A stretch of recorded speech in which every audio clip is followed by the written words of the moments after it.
Hello friends, ओम श्री गणेशाय नमः। जय मां लक्ष्मी। आप सभी का स्वागत है आपके अपने YouTube चैनल पर। आपको और आपके परिवार को हमारी तरफ से अक्षय तृतीया की हार्दिक शुभकामनाएं। फ्रेंड्स, आज की वीडियो में हम आपको बताने जा रहे हैं अक्षय तृतीया का शुभ मुहूर्त, अक्षय तृतीया की पूजा विधि, अक्षय तृतीया पर सोना खरीदने की शुभ मुहूर्त के बारे में और अक्षय तृतीया की व्रत कथा। साथ ही हम आपको बताएंगे अक्षय तृतीया पर ऋण मुक्ति, आकस्मिक धन लाभ, आर्थिक समृद्धि, धन धान्य में वृद्धि, शीघ्र विवाह और सभी मनोकामनाओं की पूर्ति और सर्व कार्य सिद्धि के विशेष उपाय के बारे में। और अक्षय तृतीया पर क्या कार्य करना बेहद शुभ माना जाता है और अक्षय तृतीया पर क्या कार्य नहीं करने चाहिए। फ्रेंड्स, वीडियो शुरू करने से पहले आपसे रिक्वेस्ट है, अगर आप हमारे चैनल पर नए हैं और आपने अभी तक चैनल को सब्सक्राइब नहीं किया है तो प्लीज सब्सक्राइब कीजिएगा चैनल को। साथ ही प्रेस कीजिएगा बेल आइकन को, जिससे नए वीडियो से रिलेटेड नोटिफिकेशन आपको तुरंत प्राप्त हो सके। और वीडियो पसंद आने पर वीडियो को लाइक और शेयर जरूर कीजिएगा ताकि सभी भक्तों को इस वीडियो का लाभ प्राप्त हो सके। और कमेंट बॉक्स में ओम श्री गणेशाय नमः जरूर लिखिएगा। वैशाख मास के शुक्ल पक्ष की तृतीया तिथि को अक्षय तृतीया और आखा तीज के नाम से जाना जाता है। इस साल अक्षय तृतीया का पर्व 22 अप्रैल को है। इस बार की अक्षय तृतीया बेहद खास मानी जा रही है। दरअसल इस साल अक्षय तृतीया पर 7 शुभ संयोग बन रहे हैं। अक्षय तृतीया 22 अप्रैल को है। इस दिन उच्च की चंद्रमा वृष राशि में होंगे। साथ ही इस दिन आयुष्मान योग होगा। शुभ कृति का नक्षत्र रहेगा। नक्षत्र स्वामी सूर्य हैं। सर्वार्थ सिद्धि योग, रवि योग, अमृत सिद्धि योग, त्रिपुष्कर योग भी रहेगा। अक्षय तृतीया की तिथि का आरंभ 22 अप्रैल को सुबह 7:50 पर होगा और अक्षय तृतीया का समापन 23 तारीख को सुबह 7:48 पर होगा। मान्यता के अनुसार हर शुभ काम के लिए इस तिथि को बेहद शुभ माना जाता है। हिंदू धर्म में यह पर्व बेहद महत्वपूर्ण और मंगलकारी माना गया है। मान्यता है कि इस दिन शुभ फल और सौभाग्य का कभी क्षय नहीं होता है, यानी कभी खत्म नहीं होता है।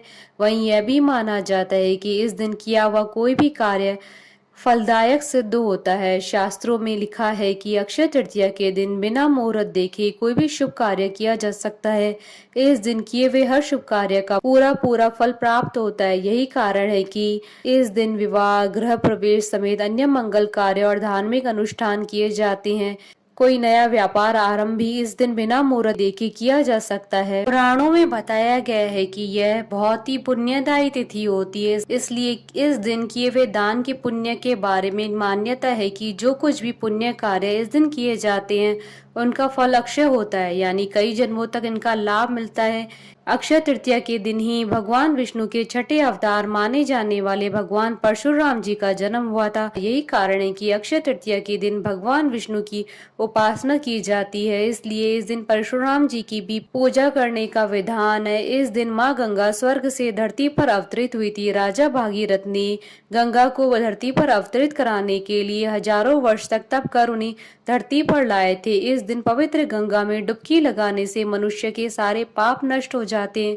इस दिन माँ अन्नपूर्णा का जन्मदिन भी मनाया जाता है। इस दिन गरीबों को खाना खिलाया जाता है और भंडारे किए जाते हैं।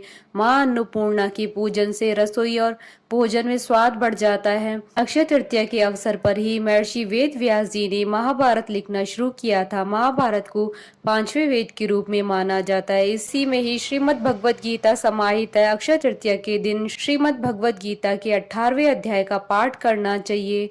भगवान शंकर जी ने भी इस दिन भगवान कुबेर और माता लक्ष्मी की पूजा अर्चना करने की सलाह दी, जिसके बाद से ही अक्षय तृतीया के दिन माता लक्ष्मी जी की पूजा की जाती है और यह परंपरा आज तक चली आ रही है। अक्षय तृतीया के दिन ही पांडव पुत्र युधिष्ठिर को अक्षय पात्र की प्राप्ति हुई थी। इसकी विशेषता यह है कि इसमें कभी भोजन समाप्त नहीं होता है। इसके अलावा ब्रह्मा जी के पुत्र अक्षय कुमार का जन्मदिन भी इसी दिन हुआ था।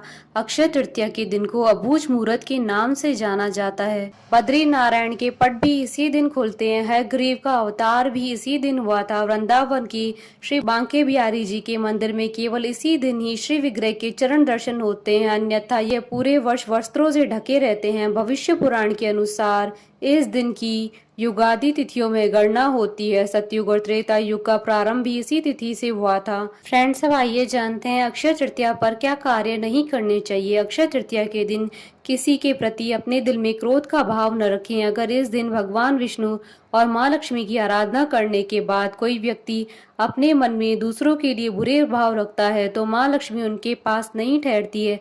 अक्षय तृतीया के दिन शुभ फल प्राप्त करने के लिए सोने से बनी कोई वस्तु जरूर खरीदे। इस दिन घर खाली हाथ लौटना शुभ नहीं माना जाता है। यदि सोना खरीदना संभव न हो तो अपनी क्षमता अनुसार किसी अन्य धातु से बनी अपनी जरूरत का सामान खरीद सकते हैं।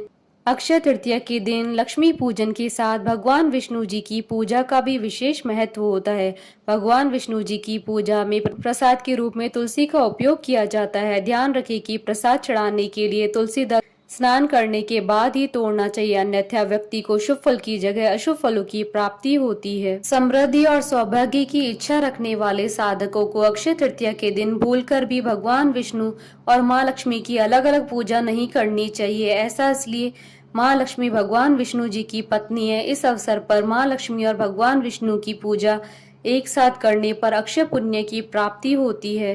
फ्रेंड्स, अब आइए जानते हैं अक्षय तृतीया पर क्या कार्य किए जाने चाहिए। अक्षय तृतीया के दिन सोने या चांदी की खरीदारी की जाती है, इससे बरकत आती है। अगर आप भी बरकत चाहते हैं तो इस दिन सोने या चांदी की लक्ष्मी जी की चरण पादुका लाकर घर में रखें और इसकी नियमित पूजा करें, क्योंकि जहां माँ लक्ष्मी के चरण पड़ते हैं वहां धन का कभी अभाव नहीं रहता है।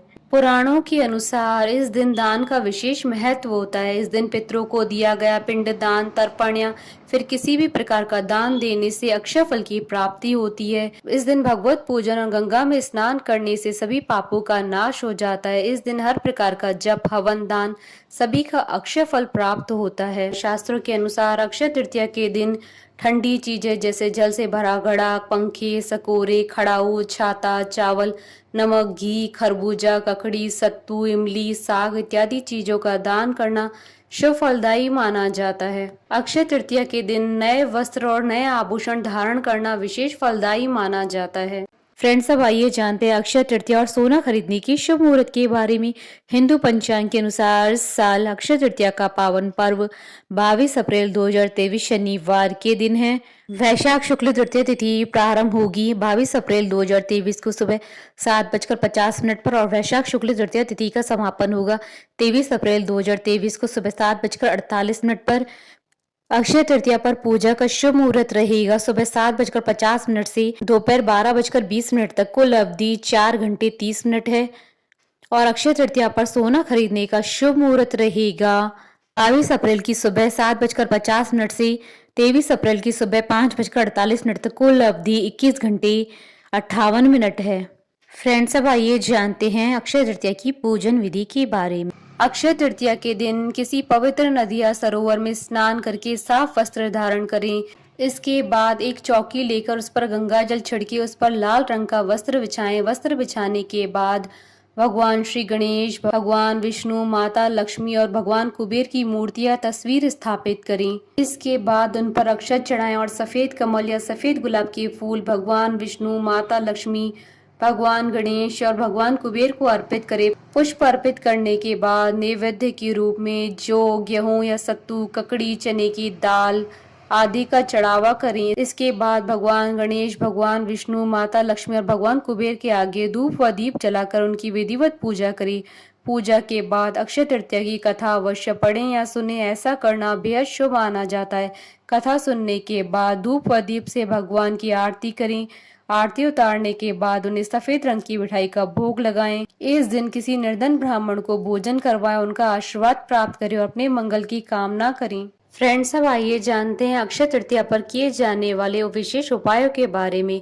अक्षय तृतीया के दिन सुबह जल्दी उठकर नित्य कार्यों से निपटकर तांबे के बर्तन में शुद्ध जल लेकर भगवान सूर्य को जल चढ़ाएं। जल चढ़ाते समय इस मंत्र का जप करें। ओम भास्कराय विद्यमय महातेजाय धीमहि तन्नो सूर्य प्रचोदयात्। अक्षय तृतीया के बाद हर दिन 7 बार इस प्रक्रिया को दोहराएं। कुछ ही दिनों में आपका भाग्य चमक उठेगा। यदि यह उपाय सूर्योदय के 1 घंटे के भीतर किया जाए तो और भी जल्दी असर दिखाता है। यदि युवा लड़के लड़की के विवाह में बाधा आ रही है तो अक्षय तृतीया की रात्रि में एक पाटे पर पीला कपड़ा बिछाएं और पूर्व दिशा की ओर मुंह करके बैठ जाएं। अपने सामने मां पार्वती का चित्र रखे, पाटे पर एक मुट्ठी गेहूं की डेरी रखे, गेहूं पर एक विवाह बाधा निवारण यंत्र स्थापित करें और चंदन या केसर से यंत्र को और स्वयं को तिलक करें। इसके बाद हल्दी की माला से बृहस्पति के मंत्र ओम ग्राम ग्रीम ग्रोम स गुरुवे नमः की 7 माला का जाप करें। यदि शत्रु बार बार परेशान कर रहे हैं और कार्य में बाधा पहुंचा रहे हैं और व्यापार में हानि कर रहे हैं, तो अक्षय तृतीया के दिन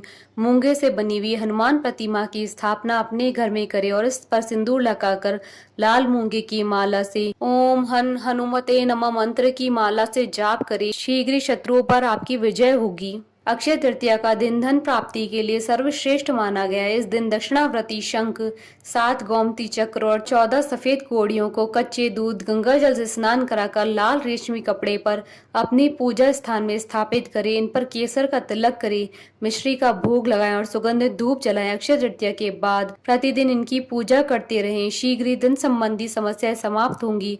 स्थायी संपत्ति यानी भूमि भवन की प्राप्ति के लिए अक्षय तृतीया के दिन स्फटिक के श्री यंत्र की स्थापना घर के उत्तर पूर्व या ईशान दिशा में करें। अक्षय तृतीया के बाद भी प्रतिदिन इसे शुद्ध जल से स्नान करवाकर विधिवत पूजन अर्चन करे। प्रतिदिन श्री सूक्त का पाठ करे। इससे व्यक्ति कई भवनों का मालिक होता है। ऋण मुक्ति के लिए अक्षय तृतीया पर अपने पूजा स्थान में लाल कपड़े पर कनक धारा यंत्र की स्थापना करे। पंचोपचार पूजा करे। 51 दिन तक कनक धारा स्त्रोत का पाठ करे।